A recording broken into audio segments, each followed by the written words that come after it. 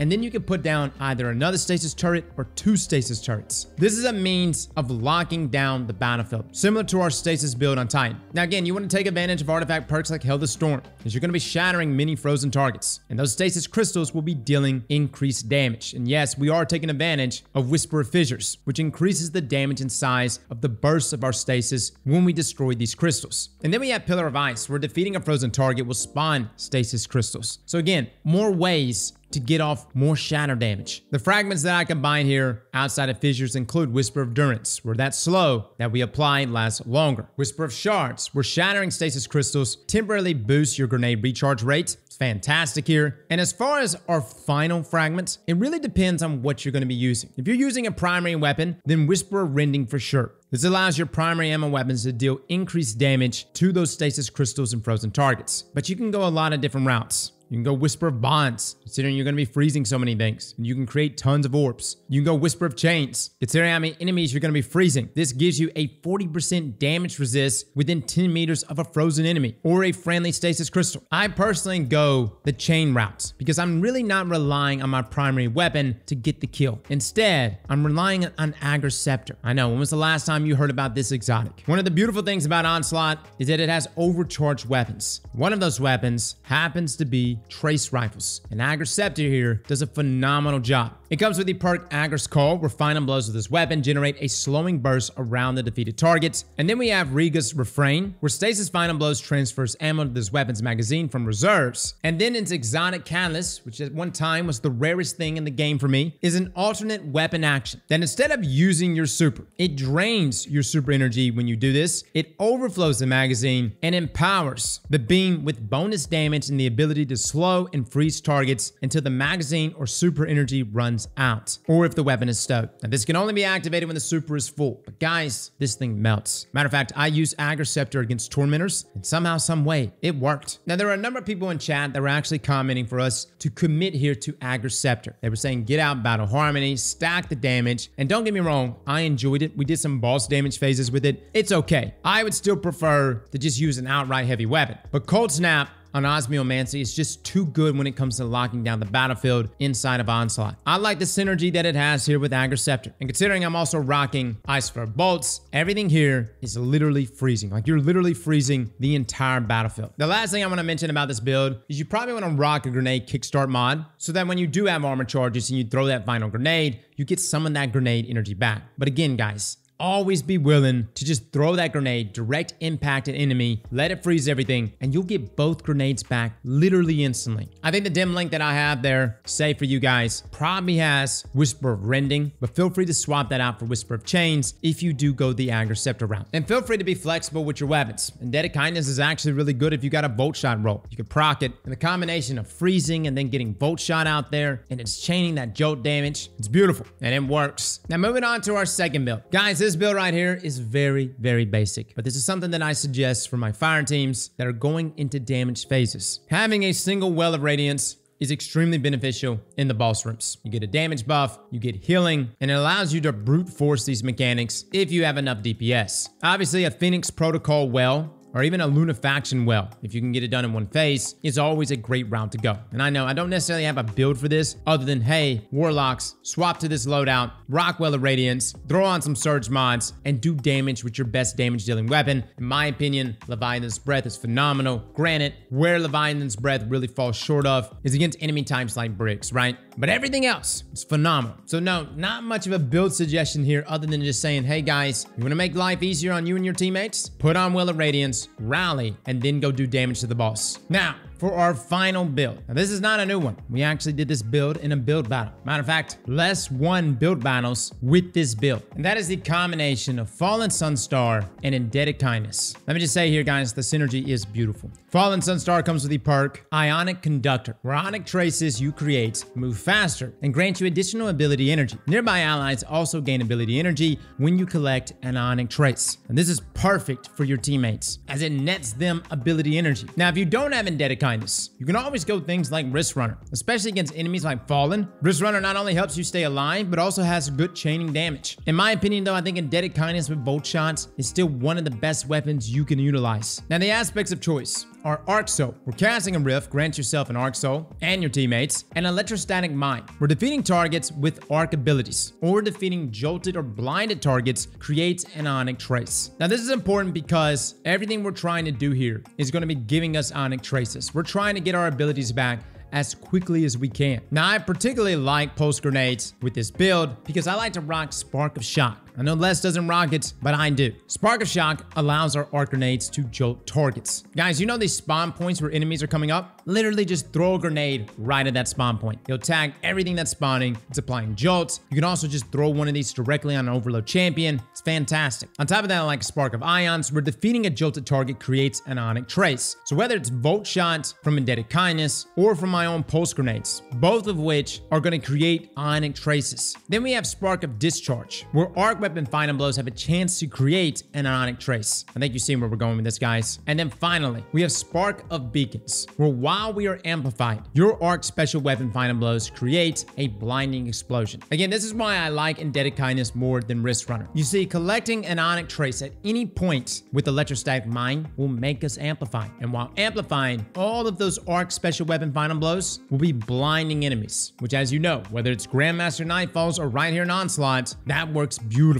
Now, I know there is really nothing here in artifact mods that's boosting arc, but that just tells you how strong this build really is. We get artifact mods in the future that's aiding arc. This is going to be nuts. As far as artifact mods go, all I really state on this is just have ways to feed yourself back special. That's going to be a necessity if you're rocking things like Indebted Kindness. And again, the god roll for Indebted Kindness, in my opinion, is a lead from gold Volt Shot roll. Not all of us are that lucky though, but a Volt Shot roll is huge. As long as you got Volt Shots, you should be just fine. And as far as your primary weapons go and your heavy go, that's pretty flexible. Again, I like to have things that can deal precision damage so that if a Tormentor does spawn, I can deal with them. Leviathan's Breath is really good for that. And considering Indebted Kindness is a sidearm, you've got a weapon there that can already take on barrier champions. So feel free to rock something to deal with Unstoppables, maybe a hand cannon in that top slot. So there you go, guys. Those are the 9 builds that have been working really well for me this week. Let me just say though, there are a lot of things you could still use and find great success. It's really only from like levels 30 and plus where builds really start to get stressed, like having that right build, that perfect build. But these are all builds that I would take in an LFG environment. As a matter of fact, a lot of this gameplay is me just going into LFG. This is not pre-made fire teams. Everything here is just me getting a fire team randomly in Fireteam Finder, which is great because this is a great stress test for each one of these builds. Again, dim links down below for every single one of these. We will be conducting build battles, guys. If you want to come join us over on our Twitch, feel free to come by. If you have a build that you want to share that you think is even better than the builds that we've had here today, come by, spin the eggplants to submit, and go head to head against someone else's build. Well, fellas and ladies, thank you all for coming and watching. And as always, slap that like button like your mama told you right.